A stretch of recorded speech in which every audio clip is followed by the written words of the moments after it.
Welcome, everyone. It is 6 p.m. on Wednesday, January 28th, 2026. So we will call our meeting to order and we will begin with a pledge led by Commissioner Kendall. Pledge allegiance to the flag of the United States of America and to the republic for which it stands, one nation, under God, indivisible, with liberty and justice for all. Thank you. We'll now begin with our roll call, starting at my left. Joel? Joel Temple, no conflicts. Thank you. Daniel Gonzalez, no conflicts. Lisa Jensen, no conflicts. Melissa Kendall, no conflicts. Barbie DeSoto, no conflicts. John Lyons, no conflicts. And Jonathan Hill, no conflicts. Okay. So before we begin, as a matter of course, although there's not a lot of people in attendance today, I'm going to read a statement on decorum. Although this is a public hearing, only the presenters and those invited by the commission may speak or ask questions, unless otherwise invited by the chair. Please wait to speak until called on. When speaking, be sure to speak into the microphone so that the record is clear. Please state your name and city of residence for the record. Please limit side conversations as they interfere with the audio recording. If you need to have a conversation, please step out of the chambers. Please do not attempt to interrupt or speak over others. Intimidating or threatening speech or behavior will not be tolerated at any time. Please refrain from clapping, cheering, booing, or being otherwise disrupted during the hearing. So with that, we'll go ahead to our first item. Trent Thelen requests project plan approval for new cafeteria and administration buildings within the missionary training campus in the training facilities zone located at 2005 North 900 East, and Nancy Robinson will present that for us. Okay. Thank you. So a couple of things on your report. I put that a neighborhood meeting had not been held, but that is incorrect. There was actually two neighborhood meetings that were held. One on September 17th and one on October 1st. And these meetings were held before they had even put in their application. But I did give you the minutes for those two meetings, and I will just kind of highlight a couple of things from there. So this, well, that's their presentation. Maybe mine's. That's okay. That's fine. So the original MTC was built in 1975, and this proposed project is to take out two buildings. On this, you see it's going to be S1 and T2. So S1 is the cafeteria administration building, and T2 is one of the teaching buildings. So the gross feet of the buildings being demolished is approximately 208,000 square feet. And the new buildings will have a total of 180 gross square feet. So significantly reduced. They will also add an additional 1,900,000 square feet of landscaping. I did put in there that currently there's 555 parking spaces and that the number would be reduced to 535. Since that time, I also have found out the way that the parking is calculated is with the number of senior missionaries that are on campus. So one stall per two driving patrons. And right now that, or for the average norm, that it's 66 people, so 33 stalls. Then the total staff and volunteers is approximately 1,328 people. So that is one stall per 4 employees, which is about 332 parking stalls. So they have about 200 extra stalls than what would actually be required by code. And let's see. So staff is comfortable with this plan and would recommend approval. We just have the following condition that all CRC comments are corrected and satisfactorily completed to the departments. Okay, thank you. Any questions for staff? Yeah, John? What are the nature of some of the CRC comments that need to be corrected? So it's only some things from Public Works. And I don't have that in front of me, but I anticipate it to be minor, utility type kinks to be worked out. Any other questions? Okay, thank you very much. We'll now go ahead and invite the applicant to come forward, and you'll have 15 minutes for your presentation.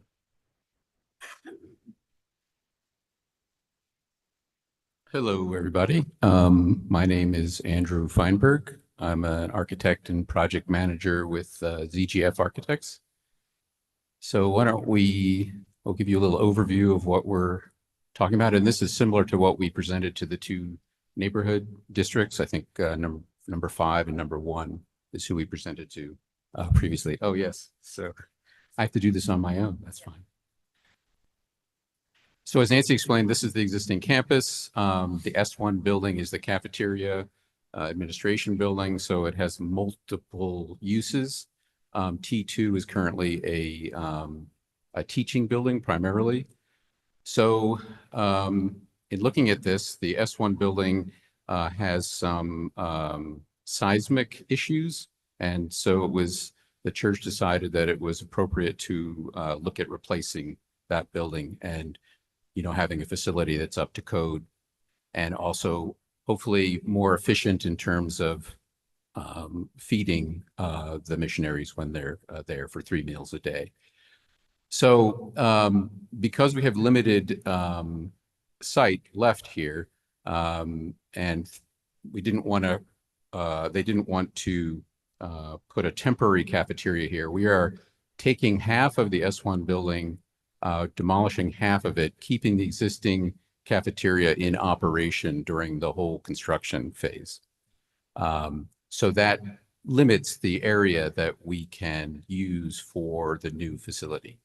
So the new dining facility is a 2-story facility. The existing facility is 1 story. And because of that limited area also, it enabled us to kind of consolidate the uses. So this new cafeteria building is cafeteria primarily, and then the administrative uses will be in this new administration building in the kind of on the site of the existing T2 building. So that kind of explains the context of it. Any questions on that? Can I ask, is there anything else that's in S1 currently? Is there laundry there, or where's the laundry? There's the laundry. The laundry has been now distributed to be in and among the existing residential buildings, which we think is a lot more convenient for the missionaries to use. So in order to facilitate this project that we're talking about tonight, that laundry stuff had to be done. So yes, there's a laundry in the lower level of that building. It also has administrative. It did have ecclesiastical offices. There are a number of large group meeting rooms in there as well. There's a lot of music rooms. So that building has a lot of different things. And where there was a gym in there? Oh. Got it. Oh, okay. Okay. I'll ask you later. No problem. All right, so let's go to the next one. So this is our proposed site plan. And you see now the S1 building, the new cafeteria there, is basically built around the existing one, but ultimately the rest of the existing cafeteria will be demolished and some open space will be created there. And now you see a larger T2 building there that is more L-shaped. And that red line around the dash red line around there shows the extent of the work that's being done. There's a lot of landscape work that's being done in and around these buildings. So we wanted to show a couple different views. One, this is of the new cafeteria building. from just inside the security gates where you come into the facility. And what came up in some of the neighborhood meetings is that people were concerned about trees. So we, just to show the building in these renderings, we don't have the trees, but this is the plan for when we're finished. You can't really see the building anymore, but so we wanted to show that for both buildings. And so this is a look at the new administration building. There's an arcade that kind of connects them together. There's kind of a daily use of that arcade between the cafeteria and walking through this building for other uses. And here it is with the landscape as proposed. So we got through that pretty quickly. So now we can go back. Melissa, I don't know if I answered all your questions or not. So maybe just kind of walk us through where some of these other things exist now. So how about the gyms? And where are the large meeting rooms now where they have devotionals and things like that? And then will the front of that, in that last picture you showed, look like there may be a drop off? Is that going to become the missionary drop off area where you go in the front and then drop off and come back out? No, well, let's address that one first. The missionary drop off now occurs in the underground parking garage that's under the new buildings that are towards the south end of the campus. So this is not used, it's not used for missionary drop off. The other question you had was the other uses in that building. The gym stays the gym. The gym is used for devotionals. It has retractable seating in it. So that's used very, very often. There's at least twice a week there's devotionals, but they're also trying to keep that area free for physical education as well. So there are, in the bottom floor, which is adjacent to the existing gym, we're adding some more recreational area. There has been a lacking in more area for the missionaries to have that kind of activity. So that a part of that bottom level of that building is for that use. So there's a little extra recreational activity space in the bottom floor of that building. And in terms of, I think you mentioned, yes, we talked about assembly rooms. There's one large assembly room proposed for this new building that's divisible into two. Okay, any other questions for the applicant? John? Is there any consideration for growth in this plan? There is, the amount of seating is about the same as what there is now. But there are a couple additional serveries in the cafeteria so that people can eat and have an enjoyable experience without waiting in line. I don't know if you've ever been there during peak season. People spend maybe 15 minutes in line and then they have 15 minutes to eat, and it's not really that great of an experience. So in terms of growth, these buildings will accommodate the current and projected, missionary counts as we understand them. Lisa? What's your timeline? So you're going to knock down half and keep the cafeteria running. Is that why you build S1? Or are you going to build T2 before you do any of that so that you have a place to move them? Like, what's your timeline of deconstruction and reconstruction? Well, right now there's various smaller renovations that are happening to move people out of S1. That's kind of the primary goal. Some of those departments are actually in T3 right now, and they will stay there until the new administration building is ready. So, yeah, so the idea is that the demolition occurs probably this spring, and probably the new construction starts as soon as it's possible to do that. And you're anticipating that both buildings will be constructed simultaneously and then Yes, there'll be overlap. then you'll take- okay. Yes. There's a little more urgency with the S1 building because we would like to not have the existing facility operational anymore. if that makes sense to everybody. Joel? Is the only parking right now is for senior missionaries? Is that correct?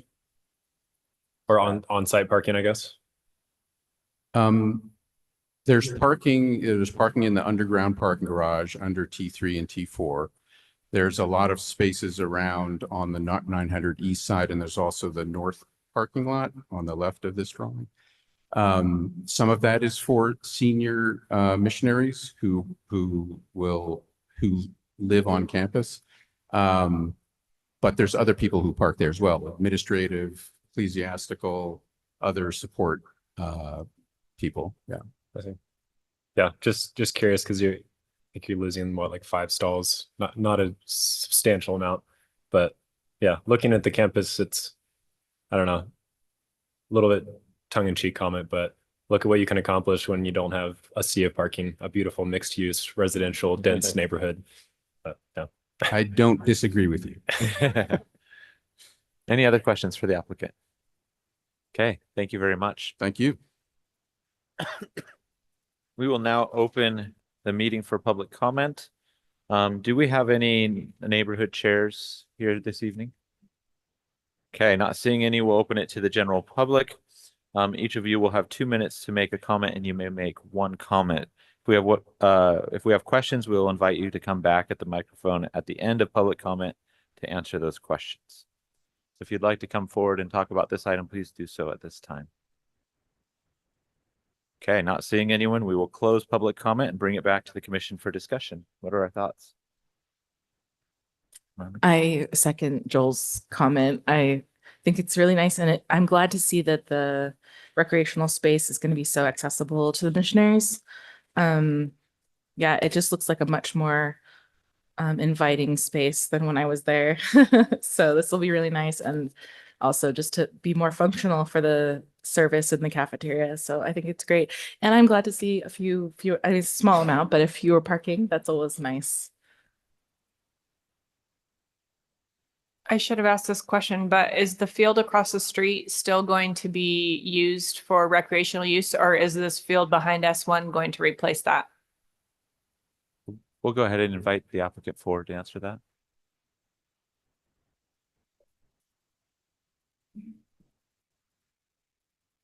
Yes, they'll still use the field across the street. Okay. Just taking pedestrian connectivity into account. Thank you. Any other thoughts?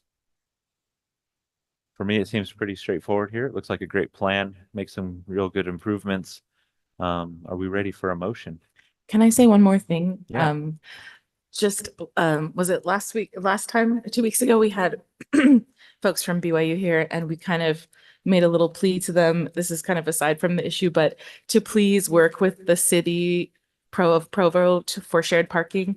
There's a lot of parking in the church buildings all over, so maybe hopefully take that back to the church and see if that's a possibility, because a lot of the problems we have with densifying in this way that Joel mentioned, that we would love to do this kind of thing for students in Provo, but parking is the issue. And if we don't have we already have tons of parking down there, but it belongs to the church, it belongs to BYU, and we would love to invite you to do some cooperating with cities where you have a lot of churches to see if there could be any like multi-layered use of the parking. Because I think that would solve so many problems and would help with the housing situation we have in Utah. So just a soapbox moment. Okay, are we ready for a motion? Comment first? Yeah, I have one question. It didn't come to me when you initially came up, but a number of years ago, there was a shooting on the MTC campus, and I noticed the renderings of the buildings, they seem to have a lot of glass in them. And so I'm wondering, this isn't obviously part of the project plan approval, but I'm sure the public would want to know what types of security measures you might have in terms of access and the open windows, and maybe alleviate some of the public's concern with that.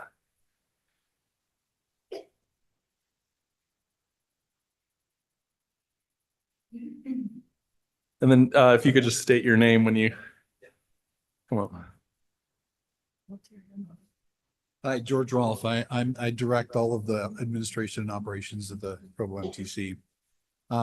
Yeah, we have, since that shooting, we've actually had a couple of extensive meetings with security across the church and others. We've, as you know, we control access into the MTC, not only the entryway, but in the buildings themselves. We haven't done anything. If somebody wants to take a shot from a long way away, that hasn't changed. But we have a fence around the perimeter. The glass itself, it's certainly not bulletproof, but it's thick enough to be able to protect somewhat. And so, you know, in terms of security, the buildings themselves are secure. You have to actually access with a card to get in, but not anything different necessarily for the glass on the upper floors. Thanks. I Just think the curious. trade-off for mental health there is probably important. It certainly is, yeah. And we wanted to stay consistent with these buildings, with the buildings on the newer buildings on the campus. Oh, no, I mean, kudos for the sunlight and the Yeah. open air and all the landscape features there. I honestly have no memory of the MTC in 1996, 97, but That's because there were no windows in the buildings back then. right, it's blocked it out. But it seems like any improvement's a good improvement. Thank you. I can say my experience as an employee in the glass building was very different from as a missionary in the brick buildings. So Yeah. it worked.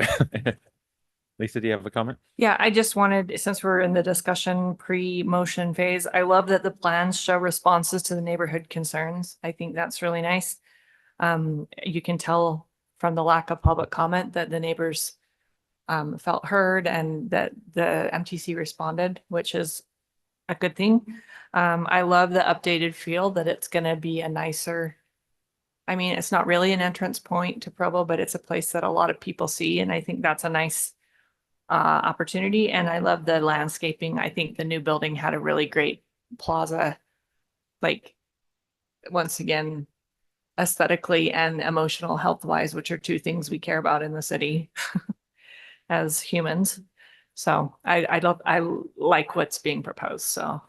And I want to just add, thank you for keeping the trees. I was so sad when they knocked down the trees by the law school building at BYU. Yeah. We ready for a motion?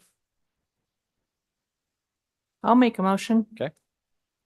I move that the staff recommendation says recommend approval, but we actually are the approving body here. Yeah. Correct? Okay.